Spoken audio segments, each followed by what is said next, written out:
셋. 네, 우리 함께 말씀 보겠습니다. 오늘 말씀은 데살로니가전서 4장 말씀입니다. 데살로니가 4장 13절에서 17절까지 말씀입니다.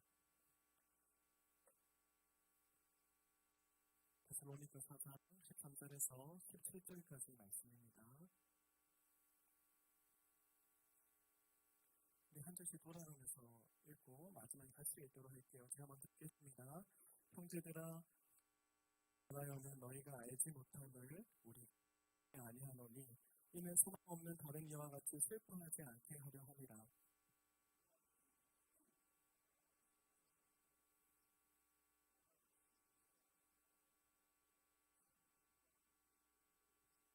우리가 주의 말씀으로 너희에게 이것을 말하노니 주께서 강림하실 때까지 우리 살아남아 있는 자도 전한 자보다 결코 앞서지 못하리라.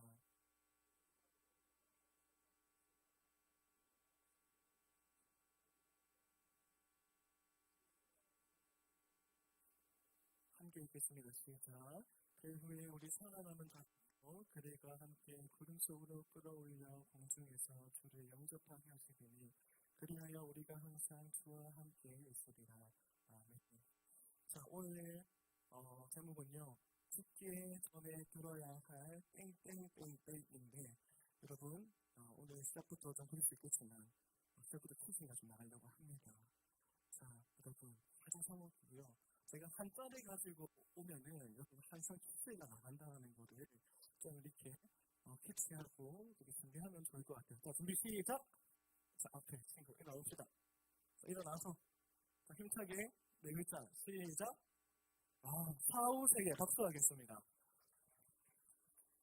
자, 사후세계 우리 선물 주고요. 이거 혹시 풀이 할 수 있는 친구 한자를 한자 하나 할 수 있는 친구 있을까요? 무슨 사자입니까? 죽을 사. 오케이, 일어나봅시다. 저 뒤에 친구 우리. 자, 사자가 숫자가 그 다음 세계는 우리가 말하는 세계죠. 우리 앉아주세요. 그래서 친구들 같이 선물 주시면 감사하겠습니다. 자, 우리가 사후세계. 마이크를 혹시 이거 줘도 될까요? 밑에 있는 거?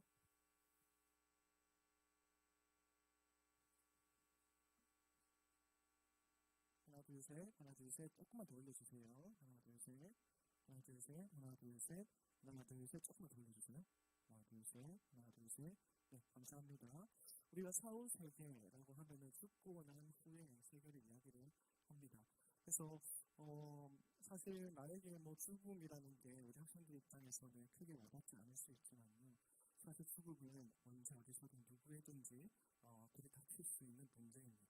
제 친구도 고등학교 때 죽음을 맞이한 친구가 있어요. 안타깝지만 그 친구는 교회 다니지 않았고 예수님 믿지 않고 죽었지만 그 친구는 이제 좀 안 좋은 친구들이랑 좀 어울리다가 저는 이제 중학교 때까지만 같이 그 친구랑 놀다가 나중에는 조금 멀리 할 수밖에 없었는데 그 친구는 나중에 고등학교 때 안 좋은 친구랑 어울리다가 오토바이 사고로 그 죽음을 맞이한 친구도 있습니다. 여러분 우리가 죽음이라는 것은요 나에게 가리지 않아요. 언제 어디서든 나에게 들이닥칠 수 있고 그렇기 때문에 이 죽음 이후의 세계가 어떠한 것이 있는지 그리고 내가 어떻게 준비해야 되는지 알아야 되고요. 그리고 그러한 세계가 있기 때문에 내가 이 땅에서 또 어떻게 살아가야 되는지에 대해서 우리가 좀 알 필요가 있습니다.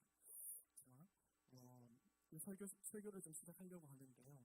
시작하면서 영상 하나를 좀 보고 시작하려고 합니다. 자, 앞에 한번 보실까요? 이 영상은요. 우리가 죽고 나서 어떻게 되는지 그리고 특별히 예수님을 믿는 자들은 우리들의 죽음 이후에 무엇이 기다리고 있는지 함께 잠시 영상을 보고 말씀 이어서 나누도록 하겠습니다. 영상 틀어주세요. 네, 이거 말고 다른 거 하나, 다른 겁니다.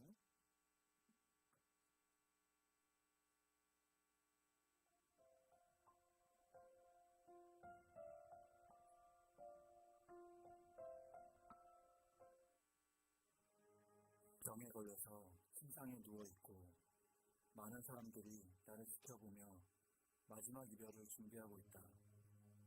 살아왔던 지난 인생들이 주마등처럼 스쳐 지나간다. 그리고 죽음에 대한 두려움이 나를 붙잡고 있다. 나는 이제 어떻게 될까? 나는 이 세상에서 사라지는 걸까?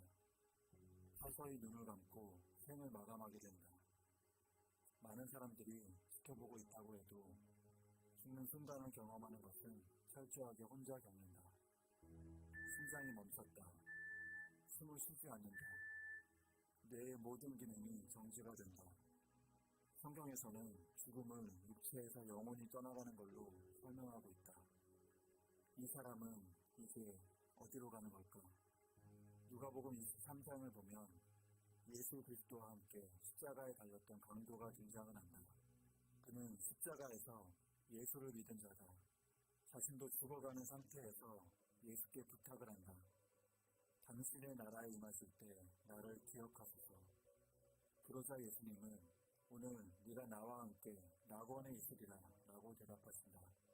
여기서 중요한 것은 예수님이 오늘이라고 말씀하셨다는 거다. 즉 예수 믿는 자는 죽는 순간 바로 그의 영혼은 낙원에 이르게 된다. 누가복음 16장에서는 아브라함의 품이라고 묘사하고 있다. 죽은 실체는 땅에 묻히지만 나라고 하는 존재, 나의 영혼이 육체로부터 분리되어서 곧바로 낙원에 이르게 된다는 것을 말한다. 이 낙원은 최종적인 상태가 아니다. 죽음부터 예수 그리스도의 재림과 함께 몸의 부활이 있기 전까지의 상태다. 누가복음 16장에서 부자와 나사로 둘 다 죽게 되는데 거지는 아브라함 품이라고 불리는 낙원에 이르게 되었고 부자는 음부에 이르게 된다. 거지 나사로는 아브라함의 품이라고 불리는 곳에서 안식과 평안을 느꼈고 부자는 음부에서 고통을 느꼈다. 비록 육체가 없는 영혼만 있는 곳이지만 이런 경험을 하는 것이다. 낙원은 무의식 상태가 아니다. 막연한 곳이 아니다. 주님을 알아보고 기뻐하며 평안과 안식을 느끼며 경험하는 상태다. 낙원에 있는 신자는 영혼의 만족에서 몸의 부활을 고대하는 일이 있게 된다. 예수께서 다시 오실 때 모든 신자들의 몸이 다시 살아난다. 재림 때 이 땅에 살았던 모든 신자들, 전 역사, 전 시대의 모든 사람들이 다 동시에 몸의 부활을 경험하게 될 것이다. 부활할 때 우리 몸은 어떤 몸으로 변화될까? 우리가 부활 때 영화로운 몸을 입을 그 몸은 바로 부활할 예수님의 몸과 같은 몸이다. 천국에 가면 영혼만 두둥실 떠다니며 지내는 막연한 것을 생각하는 사람들이 있다. 그러나 천국에서는 실제로 만지고 보고 느끼는 몸이 부활을 한 상태로 지낸다. 그는 만물을 자기에게 복종하게 하실 수 있는 자의 역사로 우리의 낮은 몸을 자기 영광의 몸의 형체와 같이 변하게 하시리라. 예수 그리스도와 같은 부활의 몸은 질병, 죽음의 기운, 노화, 모든 약함이 없는 몸이다. 마음의 질병, 스트레스, 피곤함과 같은 약함이 사라지게 된다. 또한 부활한 몸은 거룩한 몸이다. 전혀 죄를 짓지 않는 상태가 된다. 죄와 싸우느라 수고하는 일도 없다. 그날이 되어서 영화로운 몸으로 변하면 하나님과 대면하게 된다. 죄가 조금도 없는 상태다. 사랑의 하나님과 아무런 거리낌 없이 교제하게 될 것이다. 우리의 구원은 아직 완성이 되지 않았다. 우리의 구원의 완성이 바로 이 모습이다. 지금 우리에게 주어진 복도 너무 좋지만 가장 좋은 것이 이 마지막에 남아있다. 지금 우리가 겪는 모든 것은 이때를 위한 과정일 뿐이다. 성경에서는 이때가 얼마나 좋은지 곳곳에서 설명하고 있지만 이 땅의 경험과 지식으로는 다 이해할 수 없다고 말한다. 한 번도 경험하지 못한 최고를 경험하게 될 것이다. 이미 패배한 사탄은 마지막 발악을 하며 이 땅에서 신자들을 끊임없이 괴롭힐 것이다. 어려운 일로 인해 낙심하게 만들고 죄와 싸우다가 쓰러져서 슬퍼하게 만들 것이며 때로는 죽음에 대해서 두렵게 만들 것이다. 이 세상을 떠나는 그날까지 사탄은 우리를 거짓으로 혼란스럽게 할 것이다. 우리는 말씀이 말하는 부활을 기억해야 한다. 우리에게 최고의 날이 기다리고 있다. 신자의 부활은 너무나 확실하다. 예수께서 실제 역사 속에 사람으로 오셔서 모든 신자들의 첫 열매로서 죽었다가 부활하셨기 때문이다. 이것은 실제다. 우리는 실제 부활한 예수 그리스도를 보면서 이렇게 외쳐야 한다. 나도 저렇게 부활할 것이다. 몸이 다시 사는 것과 영원히 사는 것을 믿사옵나이다. 아멘. 자, 오늘 이 내용을 봤는데 사실 여기서 설교가 이제 끝나도 될 것 같아요. 끝나면 좋겠지만 조금 더 제가 부가 설명하고 마치도록 하겠습니다. 여러분, 우리가 죽고 나면요, 우리 둘 중에 한 곳으로 가게 됩니다. 우리 영혼이 한 곳은 낙원이고요, 다른 곳은 음부라고 부르는 곳이에요. 이곳은 오늘 본문에서 말씀하고 있는 마지막 심판의 날, 예수님께서 이 땅에 오시기 전까지 우리의 영혼이 머무는 대기 장소인데요. 그래서 비록 대기 장소이지만요, 낙원에 예수님 계시고요, 예수님의 제자들도 있고요, 그리고 낙원에 먼저 간 나의 사랑하는 친구들, 사랑하는 가족들도 그 낙원에 다 있어요. 그리고 우리가 보통 말하는 천국과 같이 그 낙원에서는요, 서로 알아보고 인사하고 그렇게 할 수가 있어요. 근데 여러분, 반대로 음부도요, 예수님을 믿지 않은 이들이 최후의 심판날까지 대기하는 대기 장소인데요, 그것도 지옥이랑 다르지 않습니다. 음부라고 해서 뭐 지옥보다 덜하느냐, 그렇지 않아요. 그것도 지옥처럼 참 괴로움 가운데, 정말 최후의 심판날을 괴로움 가운데 기다리고 있어야 하는 곳이 음부입니다. 그렇게 예수님을 믿느냐, 그리고 예수님을 믿지 않느냐에 따라서 우리가 죽음 이후에 우리가 낙원으로 가는가 아니면 음부로 가는가, 그것이 결정된다라는 거죠.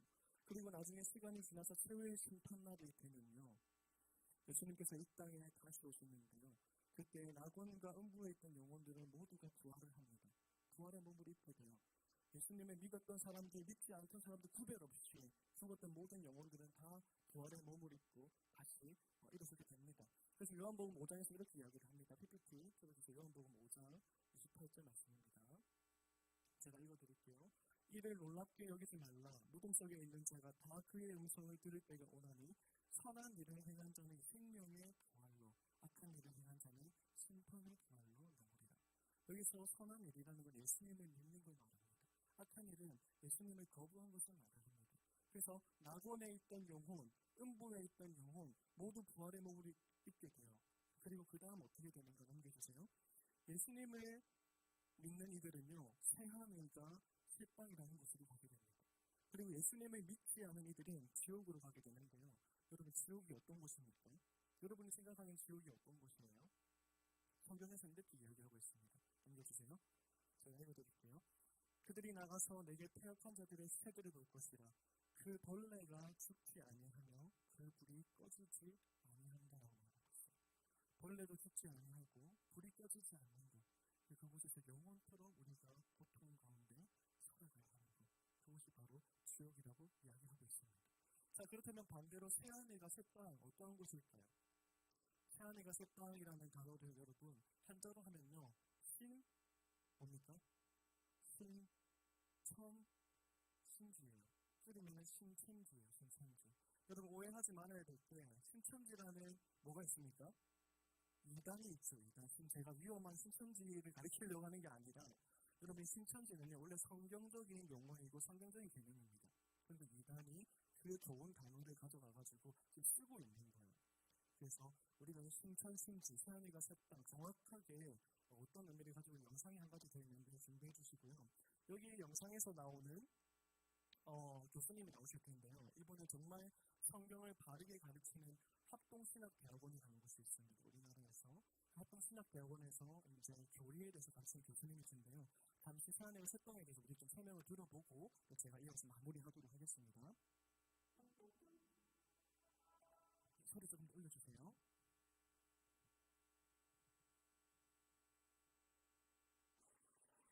성경은 예수를 믿는 사람들이 궁극적으로 살게 될 곳이 새 하늘과 새 땅이라고 얘기합니다.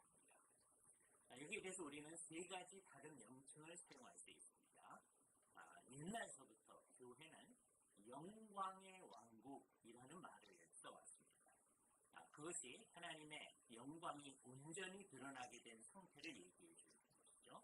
또는 그것을 우리는 극치에 이른 천국이라고 말할 수 있습니다. 극치에 이른 하나님의 나라라고 말할 수 있는 것이죠. 그것에 대한 성경적 용어가 새하늘과 새 땅이라는 말입니다. 이사야서에서 이 말씀이 언급되어졌고 그 말씀을 반영하여서 요한계시록에서 새하늘과 새 땅을 이야기하고 있습니다. 우리 주 예수 그리스도께서 재림하여 오셔서 온 세상을 변형시켜 있게 하실 이 세상 전체, 우주 전체를 이야기하는 것이죠. 그것은 하나님께서 당신님의 온전하신 통치를 계속해 나가실 것입니다. 지금 하나님께서 창조하신 세상이 죄악으로 말미암아서 다 어그러졌는데 그것을 예수 그리스도의 구속으로 말미암아 온전하게 하실 것. 마태복음이 얘기했던 만물이 새롭게 되는 상황 같은 것이 새하늘과 새 땅인 것입니다. 그래서 모든 그리스도인들은 궁극적 목적지를 새하늘과 새 땅이라고 생각하고 새하늘과 새 땅에서 비로소 우리는 부활한 몸을 가지고 영혼이 온전해진 상태에서 부활한 몸을 가지고 주님의 뜻을 온전히 실행해 나가는 가장 완벽한 문화적 활동을 하게 될 것입니다. 우리들의 궁극적 목표지가 새하늘과 새 땅임을 생각하면서 그것은 오로지 우리 주 예수 그리스도께서 재림하여 오신 다음에라야 우리에게 주어진다고 하는 것을 강조해야 됩니다. 요즘 신천지라고 하는 이단이 나타나서 같은 단어를 오용하고 있죠. 그 사람들은 이만이라고 하는 사람이 재림 예수라고 생각하기 때문에 이미 신천지가 와 있다라고 생각하는 잘못된 가르침을 가르치는 것입니다. 그들이 잘못되었음을 분명히 하면서 성경이 우리에게 약속해주고 있는 새하늘과 새 땅을 우리는 강조하고 그것을 소망해야 할 것입니다. 네, 여기까지 하겠습니다. 여러분, 새하늘과 새 땅은요, 예수님이 나중에 다시 오시면서 죄로 오염되었던 이 지구, 죄로 오염되었던 이 우주를 다시 회복하는 거예요. 어떠한 상태로 회복하는가? 태초의 에덴 동산 때 하나님께서 처음 창조하셨을 때 가장 아름답고 가장 뷰티풀했던 그 가장 아름다운 그때의 모습으로 다시 이 지구와 우주를 다시 회복시키는 거예요. 그래서 회복시킨다라는 이 단어를요, 리크리에이션, 다시 재창조한다. 하나님께서 새하늘과 새 땅을 다시 만드신다. 이 지구를 없애고 새로운 것을 만들고 우리를 거기 살게 한다. 이게 아니라 리커버입니다. 리커버. 원래 타락되었던 것을 하나님의 손으로, 하나님의 능력으로 다시 다 회복시키는 거예요. 어떠한 상태로? 에덴 동산 때로 다시 회복시킨다는 겁니다. 우리는 부활의 몸을 입고요. 지금처럼 이런 몸은 아니지만요. 완벽한 예수님과 같은 몸을 가지고 그곳에서 인사를 하고 이렇게 반갑게 서로 터치도 하고 그렇게 그곳에서 우리가 하나님께 찬양 드리고 영광 드리며 살아가는 곳이 바로 새하늘과 새 땅이라는 거죠. 자, 그런데 중요한 거, 우리가 그렇게 새하늘과 새 땅에 들어가기 전에요, 우리가 꼭 기억해야 할 것이 한 가지가 있습니다. 바로 하나님의 심판대 앞에 선다라는 거예요. 예수님을 믿지 않은 이들은요, 이 하나님의 심판대에서 어떠한 형벌을 받게 될까요? 지옥이라고 하는 형벌을 받게 됩니다. 자, 그런데 예수님을 믿는 우리들은 심판대 앞에 설까요, 안 설까요? 심판대 앞에 설까요, 안 설까요? 자, 저희 이번에는 앞에 계시는 선생님들께 한번 질문을 한번 들어보고 싶은데요. 뒤에 오윤 선생님이 하품하고 계셔서 제가 긴장하세요. 앞이라고 했지만 제가 뒤로 갑니다. 자, 오윤 선생님 손으로 결정해 주세요. 우리 믿는 사람들은 하나님의 심판대에 선다, 안 선다? 선다. 자, 우리 박수하겠습니다. 여러분, 좀 기억하십시오. 우리 예수님을 믿는 사람도요, 그 마지막 심판의 날에 우리 하나님의 심판대에 서게 됩니다. 자, 그런데 무엇에 대한 심판일까요? 무엇에 대한 심판일까요? 바로 상급에 대한 심판입니다. 상급에 대한 심판. 어떠한 상급일까요? 영원한 상급입니다. 성경에는 정확하게 우리가 어떠한 상급을 가지고 영원한 상급이 무엇인지 설명되어 있지 않지만요, 분명한 하나님의 말씀은 우리가 이 영원한 상급을 가지고 새하늘과 새 땅으로 들어가게 된다고 우리에게 말씀하고 있어요. 근데 그 상급을 많이 받고 적게 받는 사람들도 있어요. 누군가는 많이 받고 누군가는 적게 받는다 이야기를 하고 있는데요. 윤리나 그 기준이 뭔 것 같아요? 우리가 상급을 많이 받고 적게 받는 기준이 뭘 것 같아요? 하나님의 심판대 앞에서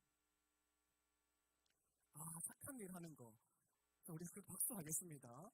착한 일 하는 거라고 이야기를 했어요. 착한 일 하는 거 맞아요. 근데 조금 더 정확하게 성경적으로 표현을 하게 따라해 봅시다. 내가 무엇을 위해 살았는가? 내가 무엇을 위해, 누구를 위해 살았는가? 내가 나 자신을 위해서, 나의 성공을 위해서, 내가 잘 되기 위해서 인생을 살아왔는가? 아니면 제가 지난주에 함께 하나님의 말씀을 나눴던 것처럼요, 우리를 창조하신 그 하나님, 그 하나님의 영광을 위해서 창조된 목적대로 충실하게 살았는가?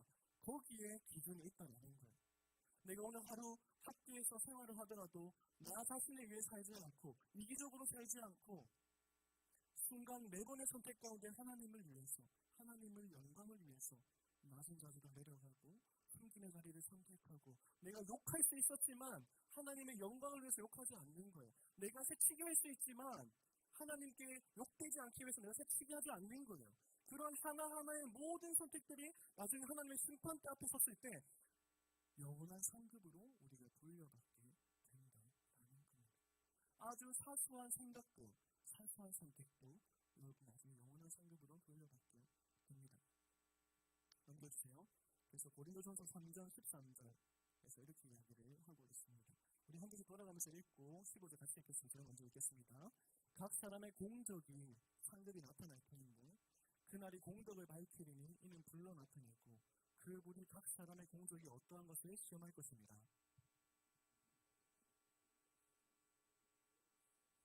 함께 읽겠습니다. 시작. 누구든지 그 공적이 불타는 해를 받으리니 그러나 자신은 구원을 받되 불 가운데서 받은 것 같으리라. 고린도전서 3장 13절에 보면요, 우리가 심판대 앞에 섰을 때 그 살아온 삶에 대한 공적인 심판을 받는데요. 그리고 그때 하나님의 영광을 위해 살았던 모습들, 불이라는 것은 그 기준을 말합니다. 하나님의 영광을 위해 살았던 모습들, 하나님께 영원한 상급으로 받게 되고, 반대로 내가 믿기는 믿어요. 구원 받기는 받았지만 그래서 친구들과 똑같이 친구들과 왕따시키고 세상을 뒷담화하고 하나님 영광 가리고, 내가 제가 친구들과 올리고 있을 때 전혀 친구들이 내가 교회 다니는 걸 몰라요. 내가 말하지 않으면 다르지 않는, 세상과 다르지 않는 그러한 삶을 살아간다면 그 가운데 받는 구원, 이것을 조금 어려운 단어로 부끄러운 구원이라고 합니다. 무슨 말인가? 지옥 갈 사람, 우리 지옥 말하는 겁니다. 지옥 갈 사람 겨우 건져낸 구원이라는 거예요. 상급이 있다 없다? 없다라는 거예요. 지옥 갈 사람 겨우 잡아가지고 구원시키는 그런 부끄러운 구원이 있다라고 우리에게 이야기를 합니다. 그래서 마태복음 22장을 보면요, 예수님께서 이렇게 영원한 상급을 쌓아나가는 삶은 어떠한 삶인지 구체적으로 이렇게 이야기를 합니다. 넘겨주세요. 자, 우리 한 절씩 돌아가면서 읽어보도록 하겠습니다. 제가 먼저 읽겠습니다. 예수께서 사두개인들로 대답할 수 없다 하셨다함을 바리새인들이 듣고 모였는데, 선생님, 율법 중에서 어느 계명이 크니까?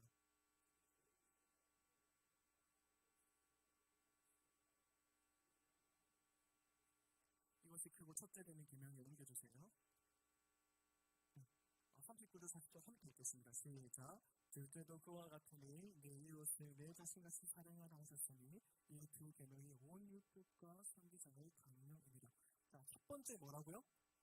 하나님 사랑. 둘째가 뭐라고요? 이웃 사랑. 하나님을 사랑한다는 게 구체적으로 뭐예요?